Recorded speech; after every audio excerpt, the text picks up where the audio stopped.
vais te parler de moi, mais pas de mes problèmes. Je vais te causer de cette face que tu ne connais pas trop. Dans ma tête je suis patron, et dans la vraie vie ouvrier.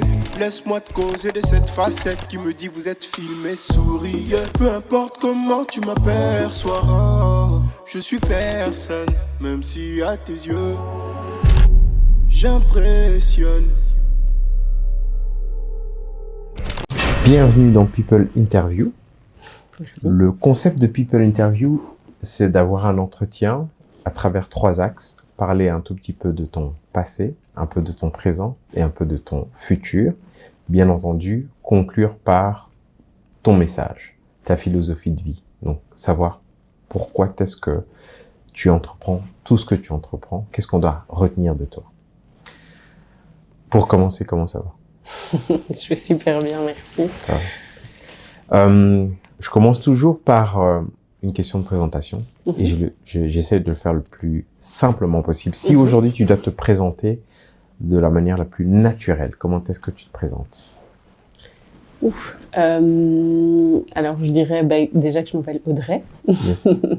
Donc je m'appelle Audrey Boyimbo précisément. J'ai 34 ans. Je suis maman de 2 enfants. J'attache beaucoup d'importance au fait qu'aujourd'hui je suis maman et que je trouve que ça influence beaucoup mes choix aussi. Et donc je suis éducatrice de formation, coordinatrice aussi. Et aujourd'hui, je peux me présenter comme créatrice de beaux moments. Créatrice de beaux moments. Oui, tout à fait. D'accord. Bah écoute, on parlera de ça un peu plus tard, en profondeur, pour bien comprendre ce que c'est. Et avant d'en arriver là, on va commencer par le passé, d'accord?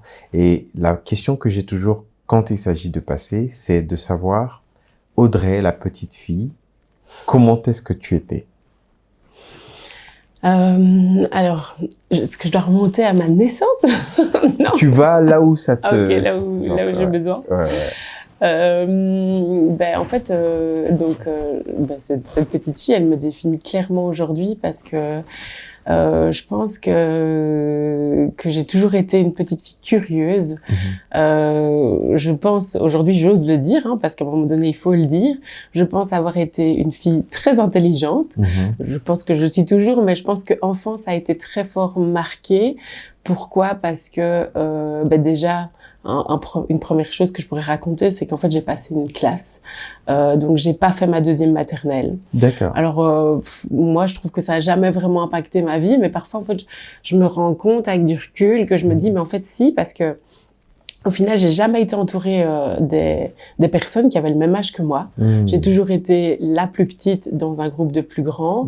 Et puis, finalement, il y a eu une remise à niveau dont je parlerai après. Mais donc, du coup, c'est vrai qu'en fait, j'ai toujours eu des plus grands frères et des plus grandes sœurs avec moi. Et j'ai toujours été très intéressée par ce qu'ils faisaient et par ce qui se passait autour de moi. Comme je dis, je suis très curieuse. Et du coup, je pense que j'ai été très fort, très vite investie et impliquée aussi dans tout ce qui concerne la pédagogie. Donc en fait, j'ai appris à lire très vite, j'ai appris à écrire très vite. Dans quel cadre? À l'école ou à la maison? Non, à la maison. À la maison, okay. À la maison, je pense que dans la maison, il y a rien à faire. Dans la famille, il y a une culture musicale très très présente. Et je pense que ça aussi, ça a très fort aussi influencé mes choix de vie aujourd'hui. Et en fait, du coup, j'ai appris à chanter, j'ai appris à écouter les paroles, j'avais envie d'écrire les paroles. J'avais ma grande sœur avec qui vraiment on se prenait pour des grandes stars et on chantait toutes les chansons qui passent à la radio, mais aussi les chansons d'église, etc. Et donc, du coup, en fait, très vite, quand je suis arrivée à l'école, apparemment, ça s'est ressenti. Il y a eu directement cette différence de maturité, alors que je rentrais à l'école. Quand on rentre à l'école, on a 2 ans et demi. Et en fait, moi, je raconte ce qu'on m'a raconté, parce que je me souviens plus trop. Mais du coup, très vite, en fait, les institutrices ont remarqué que j'étais pas à ma place, qu'il y avait de l'ennui, apparemment. Et donc, en fait, très vite, à cette époque-là, on faisait encore des tests avec, je suppose maintenant, vu que je suis un peu du milieu, avec une logopède, avec justement des éducateurs, des instituts, etc. Et en fait, ils se sont très vite rendus compte que effectivement, j'avais un niveau un peu au-dessus.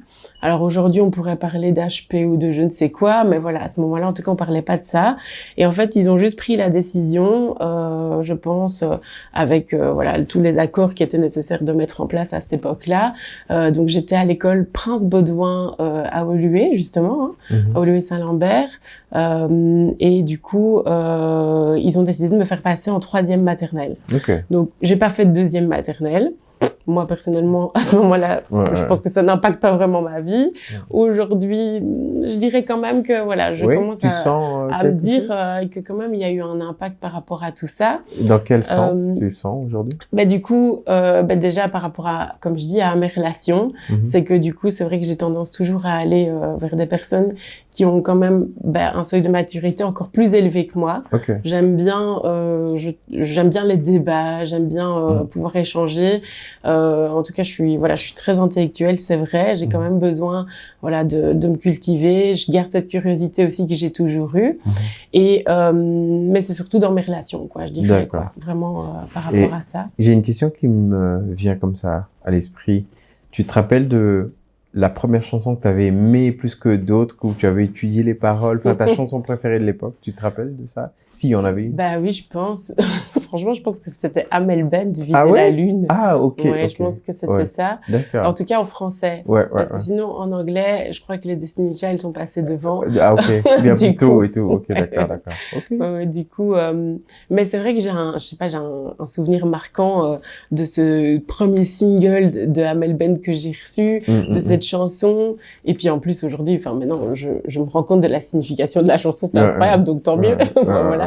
Mais du coup, c'est vrai que oui, cette chanson elle m'a bien marquée et je trouve que oui, voilà, du coup je suis arrivée en 3e maternelle. J'ai fait en fait toutes mes primaires avec facilité. Il y a eu un changement d'école parce qu'on a déménagé à Braine-l'Alleud, on a quitté Bruxelles et donc là j'arrive à Braine-l'Alleud et en fait les choses se compliquent un peu pour moi. Je pense que je pense que j'ai des difficultés à me faire à ce nouvel environnement. Et donc, du coup, la 6e, je la passe, le CEB, tout le tralala. J'arrive en secondaire. Et là, c'est plus compliqué. Je crois que je passe pas une première année secondaire facile. De nouveau, au niveau relationnel, je crois que, je sais pas trop, mais je crois qu'il y a des enjeux un peu, je dirais, inconfortables, dans le sens où, maintenant, ici, on pourrait peut-être parler aussi d'harcèlement, en fait, parce qu'en fait, on en parle de plus en plus. Mais à l'époque, je suis pas sûre que j'aurais pu, définir ça comme ça. Parce qu'il y avait moins, en tout cas, de sujets qui pouvaient ressortir à ce niveau-là. Fais ça, je crois. Ah non, j'ai rien dit. Et un petit reflet? Non, c'était un petit bout de noir qui sortait, mais en fait, je viens de voir que c'était... Ah oui, ok. Ok. Ouais, donc première primaire, c'est différent. Et donc du coup, là, en fait, il y a un décalage avec les personnes qui sont autour de moi. Alors, à cette époque-là aussi, on arrive à Braine-l'Alleud. Faut savoir qu'on était, façon de parler, dans les premiers noirs à Braine-l'Alleud, en fait. C'est une autre mentalité là-bas? Aujourd'hui, pas du tout. Mais à l'époque, oui. À l'époque, en fait, il y avait quasi pas d'Africains, en fait. Je pense qu'il y avait nous et une autre famille, d'ailleurs, de mon ami aujourd'hui. Et puis en fait, petit à petit, la culture a commencé à arriver de tous les différents pays, etc. Mais c'est vrai qu'à l'époque, en fait, quand on arrivait à Braine, moi, j'étais une des seules noires dans mon école, en fait. Et du coup, ça se passait comment? Du coup, ça se passait pas bien. Du coup, ça se passait pas bien. J'ai subi beaucoup de moqueries avec mon nom de famille, alors que, aujourd'hui, on pourrait dire, mon nom de famille, Boyimbo, effectivement. Mais voilà, ça a été un des sujets de moquerie. Je pense qu'il y avait aussi, un questionnement par rapport à la différence. Je pense que quand on connaît pas, il y a toujours soit de la peur ou soit de la méfiance. Et donc, comme je disais, au niveau relationnel, ça n'a pas été facile au début. Donc ça m'a très fort perturbée par rapport voilà, mes résultats d'école. Et donc, en fait, j'ai raté ma première année secondaire. À ce moment-là, il y avait pas, on redoublait pas, mais il y avait l'opportunité de passer par une classe intermédiaire pour un peu rattraper les lacunes. Ça s'appelait une première S. Okay. Et donc, en fait, j'ai fait une première S. Et là, je me suis retrouvée avec des élèves qui, en fait, avaient plus ou moins les mêmes difficultés que moi. Et là, en fait, ça m'a hyper fort rassurée, avec une équipe de professeurs hyper bienveillants. Et en fait, ils m'ont vraiment redonné confiance en moi, ce que j'avais perdu à ce moment-là. Et tu estimes que tu as raté ton année parce que tu avais perdu un peu confiance en toi ou bien? Oui, je pense que ça joue énormément. Je pense qu'il y a rien à faire, hein, l'état émotionnel dans lequel j'étais. Je me revois encore aujourd'hui, alors que j'avais 12 ans, quand même rentrer, pleurer, mais pas pouvoir expliquer pourquoi. Et en fait, aujourd'hui, avec du recul, je me dis, voilà, vraiment, je pense que ça a beaucoup impacté ma scolarité cette année-là. Et puis du coup, je pars en première S. Là, en fait, la dynamique de la classe, les professeurs, tout ça, ça se passe super bien. Je reprends confiance en moi. Et là, c'était reparti. Et là, j'ai terminé directement ma réto dans cette école toujours. J'ai rencontré d'autres amis. Et du coup, je suis revenue à la bonne année. Puisque j'avais une année d'avance. Voilà. Et donc, du coup, là, je me suis sentie super bien. La plupart de mes copines encore aujourd'hui viennent encore de ces années-là de secondaire. Donc, c'est vraiment très chouette. Et donc, du coup, oui, ça, c'est vrai que je trouve que ça me définit beaucoup aujourd'hui dans le sens où j'ai l'impression que très jeune, j'ai dû faire face un peu à l'échec de ma vie. Parce qu'en fait, j'avais ce truc, Audrey, elle est super intelligente, elle a passé une classe. Donc, en fait, le jour où, façon de parler, ma mère a appris que j'allais doubler, elle s'est dit, c'est pas possible. Mais je crois qu'à ce moment-là, personne n'avait compris que c'était pas juste l'école et le travail scolaire, que c'était tout à fait.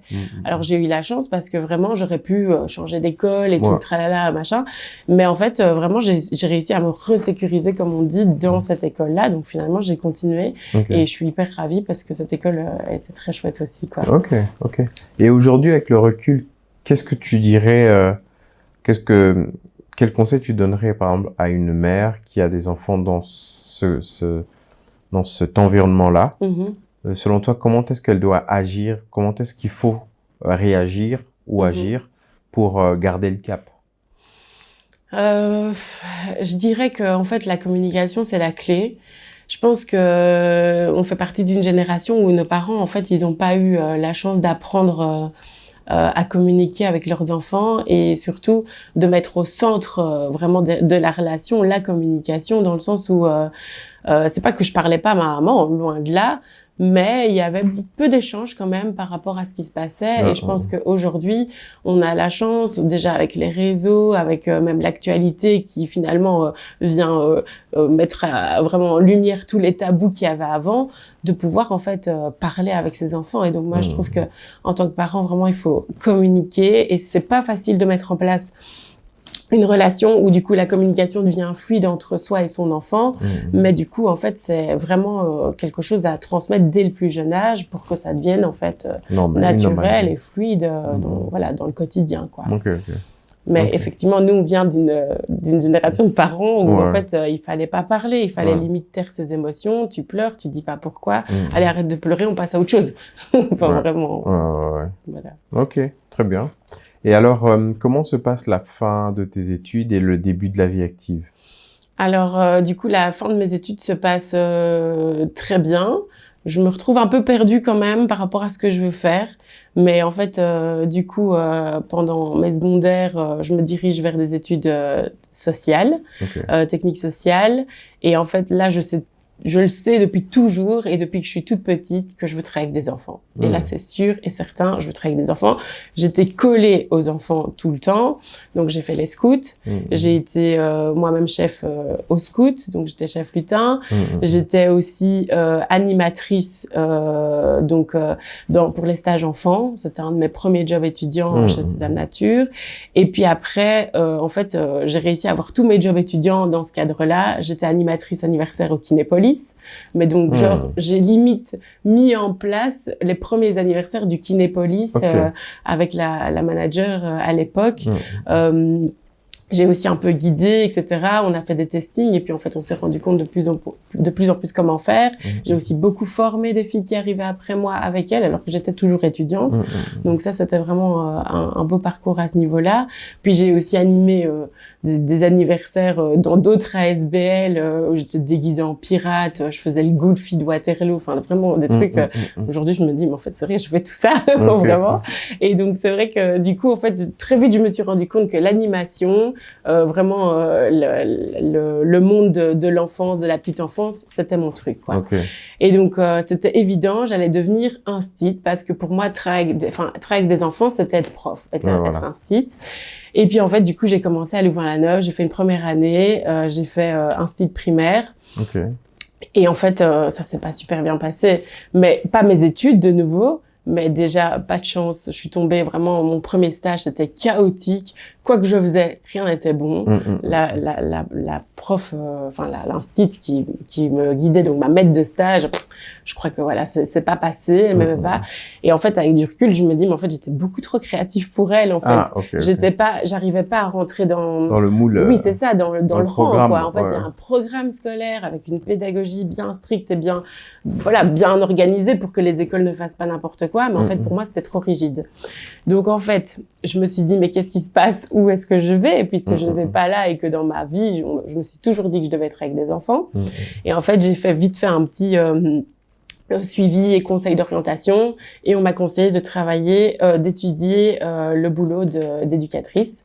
Donc j'ai commencé une formation d'éducatrice, j'ai débarqué à Defray, un peu sur le fil fin d'année comme ça, limite fin octobre, alors que voilà, les inscriptions avaient débuté depuis bien longtemps.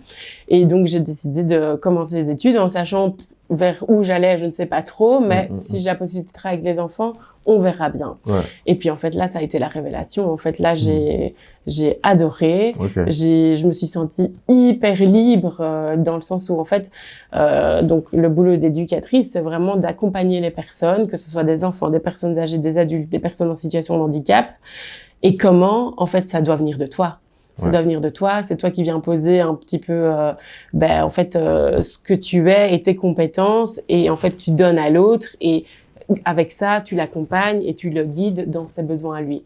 Et donc en fait là je me sens hyper bien. Je fais aussi la rencontre du coup de mon compagnon qui est aussi éducateur à ce moment-là. Donc voilà, vraiment la belle vie. Et en fait après les 3 années, je suis diplômée, j'ai 22 ans. Et là où je termine mon stage, ma 3e année d'éducatrice, je suis engagée au mois de juillet. La petite maison à Chastres, donc c'était un hôpital pédopsychiatrique pour des ados. Alors là, c'était vraiment le plus beau boulot que je pouvais avoir, dans le sens où je me retrouvais avec des ados qui avaient limite 1 an de différence avec moi, parce que j'avais 22 ans et que parfois il y en avait qui avaient jusqu'à 21 ans. Et je me retrouve là, un peu la petite jeune qui vient vous accompagner et qui vient vous aider à vous en sortir mieux, façon de parler. Donc la pédopsie, c'est vraiment des problèmes d'ordre de santé mentale. Donc franchement, j'ai adoré. Et là, du coup, je commence un peu à me passionner et à travailler d'abord avec des ados. Voilà. Et tu as travaillé pendant combien de temps là-bas? J'ai travaillé pendant 2 ans et demi. 2 ans et demi. Parce que du coup, malheureusement, j'étais sur un contrat Maribel. Donc en fait, c'était un contrat pour engager des jeunes travailleurs. Et au bout d'un moment, en fait, il n'y a plus les subsides. Et donc j'ai dû continuer. Et comment t'es retombée sur tes pattes, donc après cet épisode-là? Comment t'as évolué? En fait, j'ai cherché du boulot tranquillement, sans me mettre la pression. Et en fait, cette expérience en pédopsie, ce que je ne savais pas, m'avait apporté un bagage hyper précieux que dans ce monde-là, on aime beaucoup. Parce qu'en fait, en pédopsie, on rencontre beaucoup de pathologies. Et lorsqu'un enfant, par exemple, ou un ado fait un parcours dans les milieux sociaux, souvent la pédopsie, s'il y va, c'est parce qu'il a traversé beaucoup d'épreuves et beaucoup de foyers qui ne lui ont pas convenu. Et donc c'est comme si, façon de parler, j'aime pas trop dire ça, mais c'est comme si j'allais travailler avec les pires, et que du coup je retournais dans des environnements plus faciles. Et donc du coup ici, avec mon CV et cette expérience-là, ben en fait, Tu t'es fait ta bouteille, oui, quoi. c'est ça. En fait, on m'a Tu très savais vite comment engagée, gérer. quoi. Ouais, voilà. Voilà. Et donc, du coup, là, j'ai vraiment parcouru, vraiment, par Ouais. contre, je sais pas si je dois en parler, mais Ouais. j'ai traversé vraiment différentes expériences pour arriver là où j'en suis aujourd'hui. Et je trouve que c'est précieux parce que c'est ce qui m'a construit aujourd'hui. Mais donc, j'ai travaillé avec des ados. J'ai été à Saint-Luc encore travailler avec des ados, toujours en pédopsie. Et puis, je suis passée par Molenbeek, où j'ai travaillé, mais très peu de temps, 3 mois, à la Cité Joyeuse. Donc là, c'est vraiment un SRJ, donc un service résidentiel pour jeunes. À l'époque, on appelait ça des orphelinats, un petit peu pour caricaturer, donc des enfants qui soit n'ont plus de parents, ou soit les parents doivent prendre de la distance, ou on leur a imposé de la distance. Donc j'ai travaillé là pendant 3 mois, et puis après, j'ai débuté un projet avec des MENA, donc des mineurs accompagnés, des mineurs étrangers non accompagnés. À cette époque-là, je crois que c'était en 2015-2016, il y avait une grande vague de jeunes Afghans, Syriens qui débarquaient en Belgique, et donc il y avait eu pas mal de subsides qui avaient été débloqués pour pouvoir vraiment essayer de d'offrir un cadre pour tous ces jeunes qui arrivaient de l'immigration. Et en fait, du coup, moi j'ai démarré près de Braine-le-Comte le projet. J'ai été engagée, on était une petite équipe, et là j'ai vraiment fait parfois du 24 heures sur 24, des grosses nuits où je travaillais avec du coup toujours des ados, des enfants, des adultes, des jeunes adultes, je sais pas trop quoi dire, qui du coup ne parlaient pas français, arrivaient ici. Principalement, c'est vrai qu'il y avait majoritairement des Afghans à ce moment-là, mais il y avait aussi des jeunes de Guinée, des jeunes de Côte d'Ivoire à ce moment-là, en tout cas. Oui, c'est ça. Et donc là, c'était aussi une super belle expérience parce que du coup, c'était un accompagnement un peu différent de ce que j'avais fait. Alors oui, il y avait toujours un petit peu une partie où je faisais un accompagnement de l'ordre de la santé mentale parce que en fait, ces jeunes-là, ils avaient traversé 1001 aventures pour arriver là où ils étaient. Mais il y avait aussi cet accompagnement de, en fait, on est vraiment les personnes de référence qui vont permettre à ces jeunes de se construire un avenir ici et comment le mettre en place. Et donc ça, vraiment, c'était génial. Malheureusement, les subsides se sont arrêtés après 2 ans. Et donc, les jeunes ont été redirigés vers certains foyers ou mis en autonomie. Et aujourd'hui, j'ai encore des nouvelles de certains jeunes. D'ailleurs, il y a un des jeunes qui est à l'Union Saint-Gilloise aujourd'hui, en première division. Donc, vraiment pas mal. Et c'était un de mes petits référents, comme on dit. Donc, on a tous 1 ou 2 référents qui est attitré. Donc, voilà, je sais pas si je peux citer son nom, donc je l'ai pas cité. Mais voilà. Et donc, du coup, comme quoi, je veux dire, voilà, il y en a qui ont aussi des chouettes histoires à raconter. Il y en a un qui a ouvert à Anvers 3-4 boutiques night, là. Je me suis dit, franchement, chapeau. Il y en a un qui est devenu électricien. Enfin, il y a des jeunes, ils sont arrivés ici, ils parlaient pas français, quoi. Pas du tout, quoi. Ils ont appris très vite. Mais bon, voilà. Après, je sais à quel point les enfants et les jeunes, quand on les met comme ça dans un nouvel environnement et qu'ils sont bien sécurisés, entourés, ils peuvent vraiment faire des étincelles, quoi. Donc voilà. Top. Et puis après ça, du coup, je suis retournée en pédopsie. Mais par contre, nouvelle expérience, j'ai testé parce que la situation s'est présentée devant moi. Il y avait plus l'occasion de travailler avec des ados et en fait, on m'a proposé de travailler avec des enfants. Et là, j'étais un peu plus sceptique parce que moi, j'avais l'habitude de bosser en pédopsie avec des ados. Et puis en fait, j'ai découvert les 0-12. Et puis là, c'était gros coup de cœur aussi. En fait, je crois qu'on me met partout. Donc c'est des enfants, en tout cas, tant que c'est des enfants ou en tout cas des personnes un peu plus fragiles, vulnérables, si je peux dire, j'en prendrai soin avec amour, quoi. Et donc du coup ici, j'ai travaillé de nouveau à Saint-Luc, au Cap, avec des enfants de 0 à 12 ans. Mais moi, j'étais plus avec le groupe 0-5. Et donc, du coup, j'ai découvert la pédopsie aussi chez les tout petits. Et ça, c'est pas facile. Mais c'est hyper intéressant. Franchement, j'ai fait des rencontres extra. Ça m'a aussi forgé hyper fort dans l'expérience que j'ai aujourd'hui. Et puis, en fait, j'ai eu la naissance de ma fille. Ouais, Donc voilà. là, j'ai eu une interruption de presque 1 an et demi. Ouais. Parce que dans ces milieux-là, comme c'est quand même un milieu hospitalier, on est quand même préservé. Ça reste un métier à risque, avec parfois, voilà, j'ai aussi des histoires à raconter, parfois de fous, avec des ados qui, à un moment donné, sont en insécurité et passent à l'acte vers nous, quoi. Donc, enfin, moi, j'ai déjà failli me faire poignarder, pour donner un exemple, par un ado à l'époque. Et ici, c'est vrai que les enfants, du coup, la violence, elle est du coup beaucoup moins importante. Voilà. Mais c'est vrai que il y a rien à faire. Ça reste vraiment des tout petits dont il faut prendre soin. Mais ce qui est génial avec les tout petits, c'est que vraiment, ils ont... En fait, j'ai une copine, je cite toujours son nom, une copine collègue, Laura, qui dit, elle est psy, elle dit en fait, les enfants, ils ont une plasticité cérébrale impressionnante. Parce qu'en fait, du coup, on peut encore vraiment se mêler à... Voilà, c'est ça. On peut encore vraiment leur apporter plein de choses. Même s'ils arrivent à 4 ans, allez, un enfant adopté qui arrive dans une famille à 4 ans, en fait, il peut s'adapter. Direct, il change. Ouais, voilà, incroyable. Trop bien. Donc, du coup, moi, j'ai vraiment beaucoup aimé travailler avec les petits. Et puis, après, quand j'ai eu ma fille, en fait, là, j'ai eu besoin d'avoir un boulot parce que j'ai toujours fait des nuits, des soirées, des week-ends. Et là, j'avais besoin un petit peu de stabiliser, ben voilà, mon horaire de vie perso, vie pro. Et donc là, en fait, j'ai postulé à Gossely, donc je travaille à Gossely, de nouveau projet en pédopsie, avec la collègue que je viens de citer et une autre collègue pédopsie.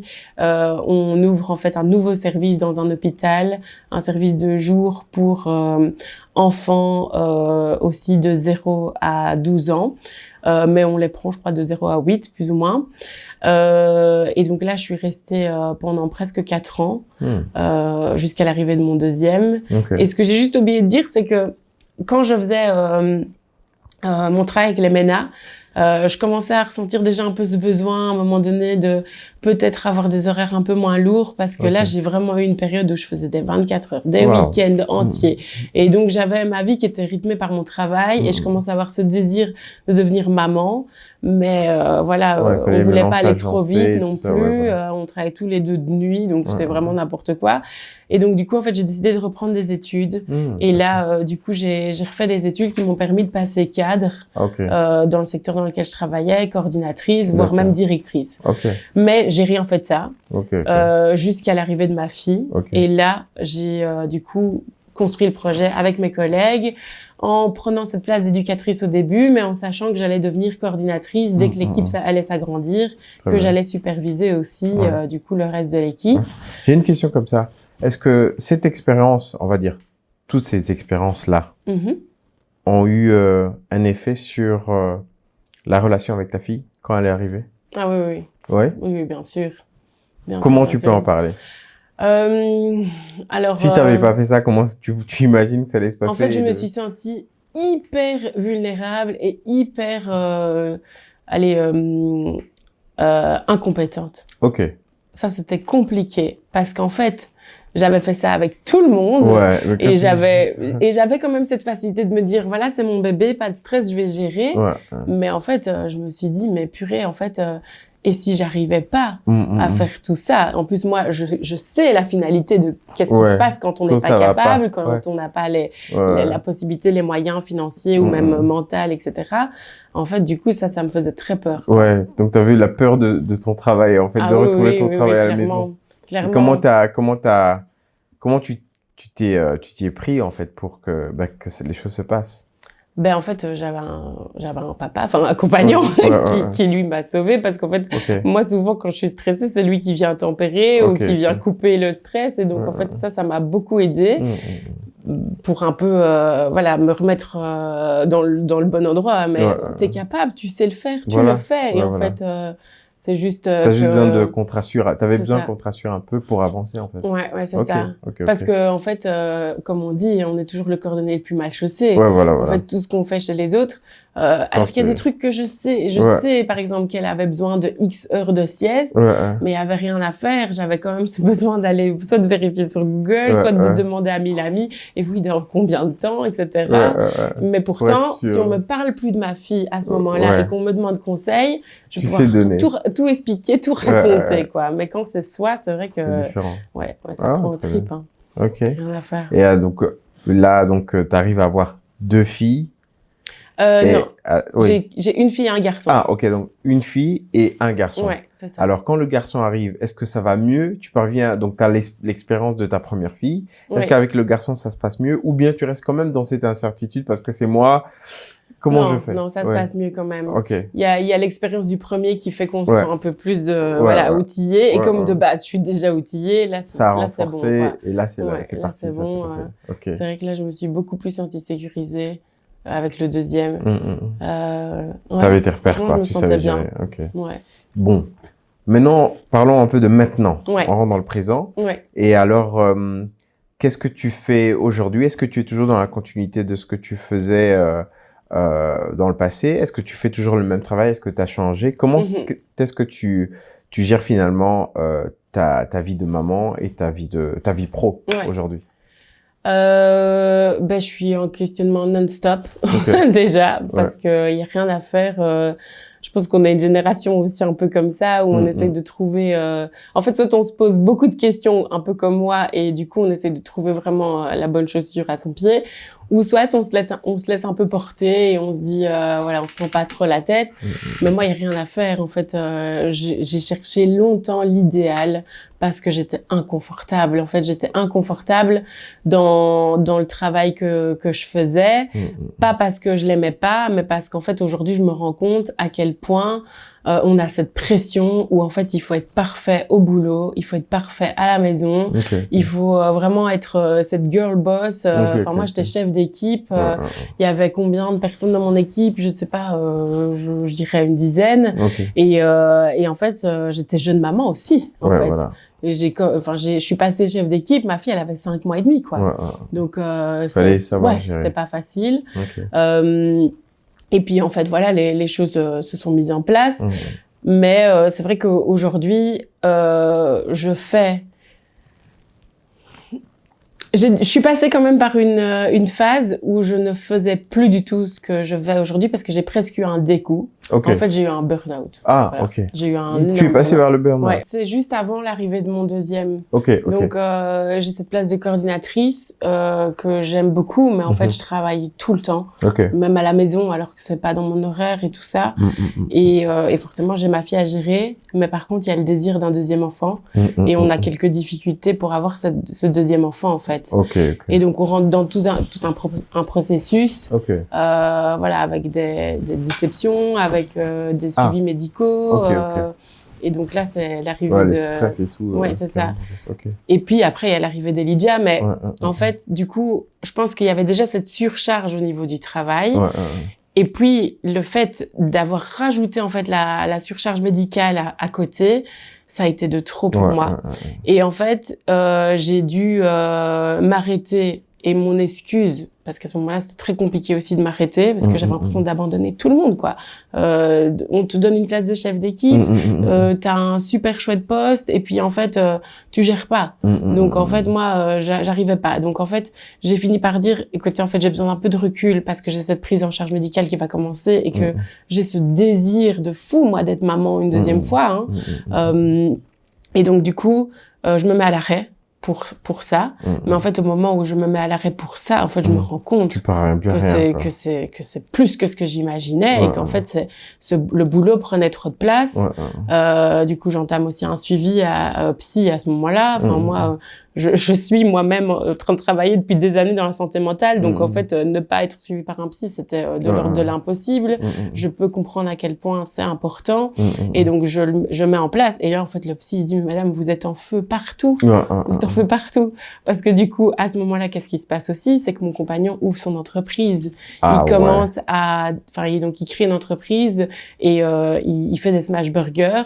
Et en fait, on pensait faire 10 smash burgers pour nos voisins, nos des amis. Mais en fait, très vite, les gens goûtent, aiment, la demande arrive. Et en fait, on se retrouve chez nous à créer une cuisine en annexe et à livrer dans tout Enghien, à engager 5 livreurs, 5 cuistots. Et il n'y a rien à faire. Hein. La femme, c'est la ceinture qui porte le pantalon, qui est derrière tout ça. Moi aussi. Donc, en fait, c'est un burn-out, mais tu switches vers une nouvelle entreprise, en fait. Okay. Oui, c'est ça. Non, mais du coup, le burn-out, c'était tout ça. C'était l'arrivée de l'entreprise, ma fille à gérer, mon boulot de coordinatrice, et puis le suivi médical qui commence à... Voilà. Et donc là, c'était trop. Et donc, à ce moment-là, en fait, je dis stop. Je dis stop. Et comment tu fais ton stop? Comment ça se passe? En fait, le psy écrit au médecin et dit elle doit se mettre à l'arrêt. Et donc, il me met 1 mois, la première fois, pour l'aspect médical. Et puis, en fait, le psy n'est pas d'accord. Il réécrit au médecin et dit non, mais vous avez pas compris. Et là, il me met 3 mois. Et donc là, je pars sur 3 mois. Je passe à la médecine du travail, etc. Et en fait, j'apprends que je suis enceinte. Donc très bien. Donc finalement, en fait, le désir aussi Oui, c'est ça. Voilà, donc il y a déjà un feu qui se calme par là, parce que comme on dit, hein, le burn-out, c'est vraiment tout brûle, quoi. Donc il y a un feu qui se calme par là, et puis en fait, la grossesse commence, et là je me rends compte, je peux pas retourner au travail dans des conditions pareilles, et très bien, je vois le médecin contrôle du travail qui me confirme qu'en fait, c'est ok, je dois pas retourner au travail, il entend mon parcours et tout ça, il dit c'est bon, en fait, restez chez vous le temps de votre grossesse. Et donc, en fait, je suis écartée le temps de ma grossesse, et en fait, là, ça me permet de prendre du recul, de réfléchir un petit peu, voilà, c'est ça. Et en fait, là, je me rends compte que je peux pas y retourner, quoi. Donc, j'ai démissionné à l'arrivée du petit, j'ai démissionné, et j'ai dit au revoir à l'équipe, et j'ai dit qu'il fallait que je trace ma route. Tu commences un nouveau chapitre. C'est ça. Mais alors, du coup, d'abord, il y a la réalité financière. Il y a rien à faire. Où on se dit, avec quoi est-ce que je vais gagner ma vie si j'arrête ça? Donc, j'ai quand même cherché un autre boulot. Et là, échec, parce que c'était, comme on dit, un boulot pour se payer. Enfin, un boulot de survie, quoi, alimentaire. C'est ça que je cherchais. Et donc, du coup, ça n'a pas marché. Ça n'a pas marché du tout. Et tout de suite, je suis retombée dans les trucs où on m'avait dit que j'allais faire telle et telle tâche, parce que je repasse coordinatrice, mais cette fois-ci de 60 assistants sociaux, alors qu'on m'avait dit 20. Et donc, je me dis, mais ils ont pas compris. Pourtant, j'étais honnête. Je leur ai dit clairement, je reviens d'un burn-out, donc je suis OK de reprendre une place de cordi, parce que les avantages sont là, etc. Les tâches doivent être bien définies. Elles sont bien définies. Et puis, j'arrive là et en fait, voilà. C'est très compliqué. Donc, en fait, j'ai arrêté. Et donc, en fait, j'ai repris en septembre et j'ai arrêté en janvier. Donc là, aujourd'hui, ça fait tout pile 1 an. Que je suis à l'arrêt. Mais moi, je peux pas rester à l'arrêt. Il y a rien à faire. Donc, entre-temps, pour préparer la suite, je débute une formation d'abord dans les finances. Alors, ça m'a toujours attirée. J'ai toujours aimé les maths, j'ai toujours aimé les finances, la compta, etc. D'ailleurs, dans l'entreprise de mon compagnon, c'est moi qui fais tout l'admin, compta, gestion, etc. Mais j'ai jamais vraiment osé aller parce que j'ai l'impression que je suis dans le social, j'ai pas ma place. Et finalement, en fait, voilà, j'ai trouvé un juste milieu, une entreprise qui m'allait assez bien. Et donc, j'ai commencé à travailler chez eux. Mais il me manquait quelque chose, en fait. En fait, il me manquait quelque chose. Il me manque le fait que j'ai toute ma vie travaillé avec les enfants. Si pas directement avec les enfants, j'ai toujours formé ou guidé des gens pour qu'ils travaillent avec les enfants. Donc, j'étais pas épanouie. Donc là, c'est vraiment aujourd'hui, je me suis posé la question, en fait, qu'est-ce que j'ai vraiment besoin, quoi. Et en fait, c'était de me rapprocher le plus possible des enfants, de me rapprocher du plus possible des parents d'enfants, parce que c'est ce que j'ai toujours fait et que c'est ce que j'ai toujours aimé faire. Et en fait, là, je me retrouve avec mon tout petit, qui a 6 mois. Je suis à l'arrêt, je sais pas trop quoi faire. Et en fait, je suis à la maison avec lui et je danse. Et je danse et je danse tout le temps. Et en fait, là, je me dis, OK, c'est parti, il faut que je danse, quoi. Il faut que je danse avec lui. Puis en fait, je me dis, mais est-ce que ça existe un cours pour aller danser avec lui? Et je cherche et je trouve pas. Et donc, du coup, je me dis, OK, bon, je vais peut-être proposer, voir qu'est-ce qui se passe, est-ce que ça prend. Et en fait, tout me ramène à mon passé parce que quand j'ai été éduque, mon travail de fin d'année, c'était quoi? C'était la danse-thérapie. Donc, comment se soigner par la danse D'accord. en milieu pédopsychiatrique. Ok. Et donc, j'arrive à Chastres pour mon premier boulot, la petite jeune de 22 ans. Je mets en place des ateliers de danse avec les ados. Et c'est comme ça que je crée mes premiers liens avec eux, en fait. Ok. Et puis, en fait, la danse a toujours Ça été t'a là. suivi, en fait. C'est Mais ta en fil arrière-plan, conducteur, quoi. en fait. Pour moi, c'était juste mon outil d'éduc, quoi. Ouais, voilà. J'arrive pas trop à tchatcher avec un Donc, parent, tu je mets ça. propose un atelier danse. J'arrive pas trop à tchatcher avec un enfant, je propose un atelier danse. Ou alors un atelier où on met de la musique, il y a du rythme et on s'amuse. Toi, Et on met derrière, en tu place travailles, petit à petit t'observes, des quoi. choses, voilà. Et en fait, ça a toujours pris de la place. Et là, en fait, je me rends compte, je me dis, mais en fait, c'est ça. J'ai ce diplôme de danse thérapeute, il faut que j'en fasse quelque chose. Et en fait, c'est ça qui me manque. Et en fait, très vite, je me suis arrêtée en janvier. En avril, c'était déjà parti, quoi. Alors, Je faisais mes premiers ateliers. Ok. Et donc là, j'ai commencé mes premiers ateliers. Je me suis dit, je vais inviter 2-3 mamans. J'ai parlé de ça à ma kiné, à ma sage-femme, à ma gynéco. En fait, ça a vite fait ça du crée un petit bruit. cercle. Et puis les réseaux aujourd'hui, Ouais, voilà. c'est précieux, quoi. Ok.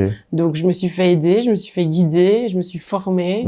Et en fait, ça m'a propulsée. Ok. Voilà. Aujourd'hui, je T'as donne créé. cours partout. C'est vrai. Alors, je donne cours à Bruxelles, je donne cours à Genappe, à Braine-le-Château, à Tubize, à Enghien. Waouh. Et j'ai commencé par les ateliers maman-bébé en portage. Ok. J'ai été me former à Ah, mais Paris. c'est bien, mais ça, c'est... En fait, tu as vraiment touché un point... Même moi, tu vois, j'aurais jamais pensé... Genre une maman qui vient d'avoir son bébé, mais elle est isolée de fou. Ouais, donc, c'est-à-dire que tout à toute fait. la journée, elle est à la maison. Ouais. Elle est avec son bébé, elle se dit, mais qu'est-ce que je peux bien faire? Et toi, tu crées un truc qui fait que, ben, viens avec ton bébé, on va faire quelque chose. C'est ça, tout Oh à là fait. là, trop bien. Et donc, du coup, en fait, il y a une petite communauté comme ça de mamans qui commence à se créer. Et naturellement, en fait, bah oui, quand on est en postpartum, quand on vient d'accoucher ou quand on travaille pas, on a envie de se remettre au sport, mais on n'a pas spécialement envie de se séparer de son bébé. C'est ça. Et puis, en fait, moi, j'ai aussi envie, dans les moments où on est un peu en down, qu'on puisse se soutenir, parce que moi-même, j'étais au début dans ce cas-là. Tu es passé par là, donc tu sais exactement. C'est ça. Et en fait, très vite, je me rends compte que la demande plaît. Ouais. Et puis après, très vite, on me dit, mais est-ce que tu fais pas avec les plus grands? Je dis, mais bien sûr, moi j'adore danser. Et avec les plus grands, ma fille a 4 ans. Voilà. Donc voilà, essayons, dansons. Et en fait, petit à petit, en fait, mes offres se sont adaptées à chaque fois aux demandes. Aux demandes, voilà, clairement. Tout simplement.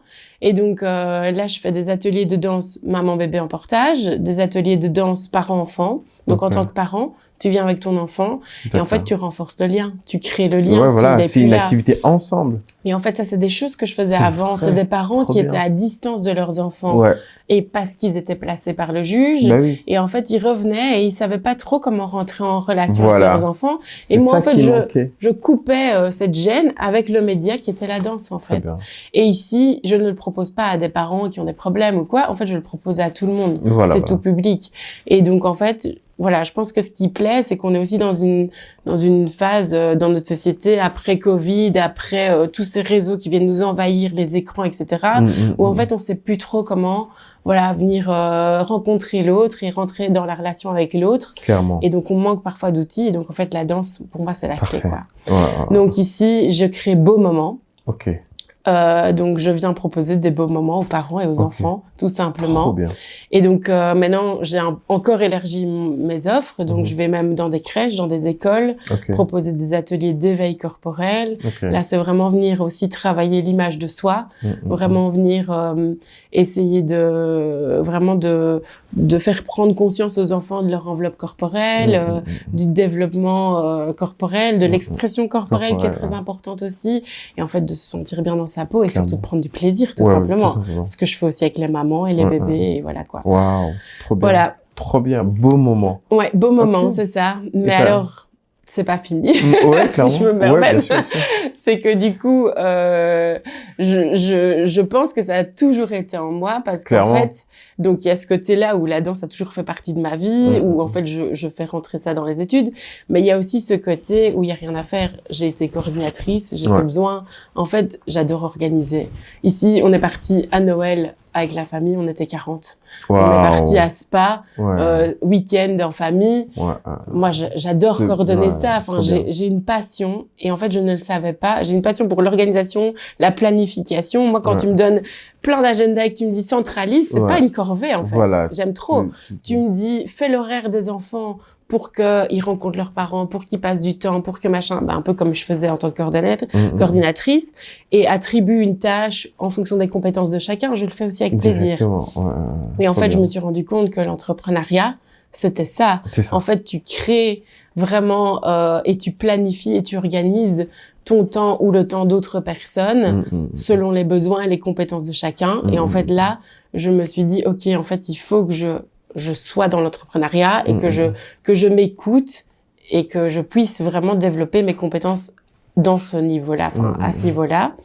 Et donc ici, on a pour projet de fusionner, c'est pour ça que j'ai parlé de mon compagnon. Donc mon compagnon qui a créé Titi's, donc lui, il est confectionneur, je sais pas, cuisinier. Il fait de la cuisine, des smash burgers notamment, maison avec des bons produits locaux, etc. Donc comme on vit en Gain dans notre petite campagne, là, on aime bien collaborer avec les fermes, avec trop bien. Voilà, c'est ça, avec les petits artisans locaux. Et puis il y a moi à côté qui du coup propose mes ateliers. Et en fait ici on a décidé de créer ensemble une société pour pouvoir ouvrir notre restaurant familial. Et donc pouvoir en fait répondre à notre besoin premier. On est tous les deux des éducateurs, donc on a tous les deux ce souhait de vraiment pouvoir créer un espace où on peut se sentir en sécurité, safe. Et puis lui, il a sa passion pour la cuisine, qui est du coup de nourrir et d'offrir des bons moments dans les plats. Et moi, j'ai vraiment ce souhait de pouvoir gérer mon propre établissement, mais aussi de pouvoir continuer à offrir aux parents en fait un temps de qualité au restaurant avant, après avec leurs enfants. Donc c'est un restaurant avec une salle de danse dedans. Donc ce sera un restaurant avec un studio et il y aura donc forcément des ateliers comme je propose, mais pas que de la danse, d'autres aussi. Toutes sortes d'activités. Et puis en fait surtout la particularité du restaurant, c'est que ce sera un restaurant familial. Si je caricature, c'est un peu le McDo mais revisité. Clairement. Voilà. Mais l'espace jeu de McDo plus grand. Plus grand. Pour que les parents rentrent aussi pour que dedans. Les parents puissent aussi profiter dedans avec leurs enfants, quoi. Wow, ça c'est. Donc c'est original et j'ai jamais entendu ça et c'est hyper bien pensé. En fait, ça découle vraiment de ta carrière. Ouais, c'est ça que je me rends compte. Ça te ressemble totalement.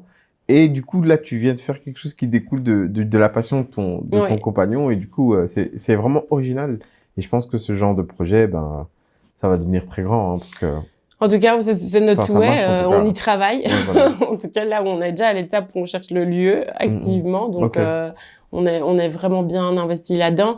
Mais c'est vrai que quand j'en parle à chaque fois à mes proches, c'était évident. Et en fait, c'est vrai que pendant des années, j'ai toujours eu ce rêve d'ouvrir ma propre plaine de jeu. Inclusive ou pas, je savais pas trop, mais d'ouvrir un espace où j'aurais l'occasion, en tout cas, de gérer vraiment mon propre environnement avec des enfants et d'accueillir des parents et des enfants. Donc, vraiment, tout s'aligne. Waouh. Ton chapitre présent est magnifique. Voilà. Franchement.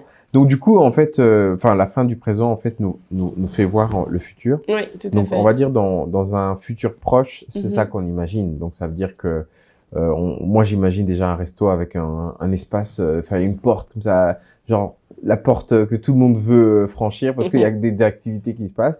Donc, du coup, après l'activité, on s'éponge un peu le visage et tout. Et puis, on vient se rasseoir, on peut remanger, on peut boire avant de partir. Waouh, c'est vraiment un endroit... j'espère que ça va ouvrir partout. Hein. Ça peut autant marcher en pleine ville en province, qu'en campagne, en vrai. Ouais, tout à fait. Trop bien, trop bien. Et alors, comment est-ce que tu te vois dans un futur plus lointain, on va dire dans 10 ans? Comment est-ce que tu te vois? À quel endroit? C'est quoi ton environnement? Qu'est-ce que tu imagines? Ok. Franchement, je me vois chez moi, avec dans mon bureau, avec mon compagnon en face et en train de gérer notre chaîne de restaurants. Trop bien. Trop de la bien. Maison confortablement. Toujours dans le même coin ou bien déménager, aller dans un endroit qui te fait encore plus rêver? Non. Toujours franchement, nous, on est bien. Moi, je suis en ménage avec un pur belge, donc voilà. Et puis, on a ce souhait de pouvoir aussi développer quelque chose ici en Belgique, pourquoi pas à l'étranger. Sincèrement, on y pense. Et il y a parfois des moments où on se dit non, on doit tout lâcher ici, partons quoi. Surtout par exemple au Congo. Mais c'est vrai que là, on a le souhait, dans un premier temps, pour nos enfants, de pouvoir leur construire vraiment. Une structure voilà, fiable, c'est ça, tout à fait.